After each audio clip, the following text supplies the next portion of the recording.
Alors maintenant, je vais vous parler d'un sujet qui peut paraître à la marge de la grande actualité. Peut-être que vous avez entendu parler du fait que Madame Chelsea Manning a eu sa grâce du président Obama. Cette femme, elle a été une des personnes qui ont alimenté le circuit Wikileaks, dont Assange est la figure la plus connue. Le nom d'Assange doit vous être connu, c'est cet homme qui participait donc à ce réseau Wikileaks et qui se trouve actuellement enfermé, enfin auto-enfermé dans une pièce de l'ambassade de l'Équateur à Londres, parce qu'il ne peut pas sortir de là, vu que s'il sortait, on l'arrêterait, et il craint, s'il était arrêté, d'être remis aux autorités des États-Unis d'Amérique, qui l'attendent de pied ferme pour lui faire subir le traitement cruel et inhumain auquel M. Obama vient de mettre un terme pour Mme Chelsea Manning. Parce qu'elle a été dénoncée par un hacker à qui elle avait fait état de son travail de renseignement, et elle a été détenue au secret, c'est comme ça que ça se passe là-bas, et traitée dans des conditions ignobles, mise au secret pendant des mois, puis jugée par un tribunal militaire, parce qu'aux États-Unis d'Amérique, cette grande démocratie, il y a des tribunaux que nous, en France, on appelait les tribunaux d'exception et qu'on a supprimés à partir de 1981. Eux, non, ils ont eu un tribunal militaire, et ce soi-disant juge militaire, vous imaginez, l'ont condamné à 35 ans de prison.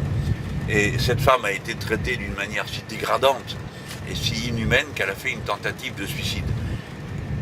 Pour ne citer qu'un des épisodes qui sont dénoncés par les associations de défense des droits humains.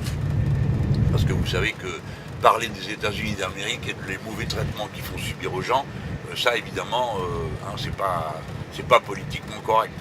Il y a un centre à Guantanamo, sur l'île de Cuba, installé par les Nord-Américains. Ils y torturent des gens depuis tantôt 11 ans que ça dure. Bon.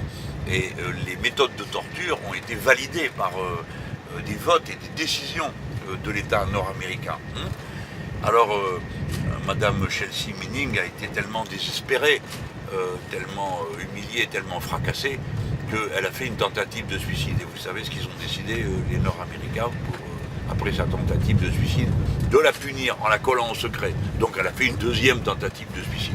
Voilà ce que sont les États-Unis d'Amérique. Et après on dit, monsieur Obama l'a gracié. Tu parles, après qu'elle ait subi tout ça. Cet Obama, bon, finalement ça a été un président pas si grand que ça, parce qu'il n'a pas été très courageux. Il a passé son temps à se dégonfler et à laisser les choses aller au point qu'à la fin, ça termine toujours pareil. Quand vous élisez un Hollande, peu importe quelle soit sa nationalité, à la sortie vous avez un Trump. Et la contribution de Chelsea Manning et de Assange, elle est extraordinaire, parce qu'ils ont vraiment fait éclater un mur opaque que les États-Unis mettaient autour de leurs activités. Parce que c'est comme ça, c'est grâce à eux qu'on a pu apprendre, notamment que les États-Unis espionnaient à peu près tout le monde, on a pu apprendre que des dirigeants politiques français, et parmi eux un grand nombre de membres du PS, couru à l'ambassade des États-Unis à Paris lorsque le gouvernement français a décidé de ne pas participer à la guerre du Golfe, vous savez, la deuxième. Ça qu'on ne remerciera jamais assez Chirac et Villepin de nous avoir épargné d'aller nous fourrer dans ce guêpier et de porter la honte de la responsabilité de la situation qui prévaut aujourd'hui là-bas. Et donc eux, ils avaient montré, Chelsea Manning et Assange, ce qui s'est passé vraiment. Alors on a vu des images que sinon on n'aurait jamais vues.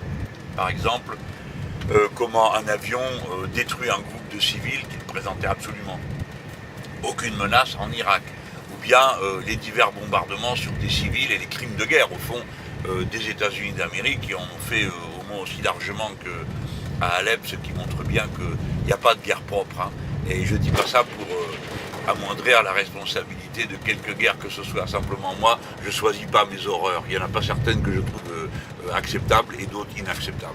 En ce moment même où nous parlons, ça continue les bombardements au Yémen, ça continue les bombardements à Mossoul. Et alors là, vous avez remarqué que le cœur des protestations s'est instantanément interrompu. C'est pas juste. Parce que les pauvres gens qui souffrent au milieu de cette bataille, ce sont une fois de plus des civils qui sont pris au milieu d'une guerre, et personne ne fait rien pour arrêter cette guerre. Or, la seule chose qui va, c'est d'arrêter la guerre.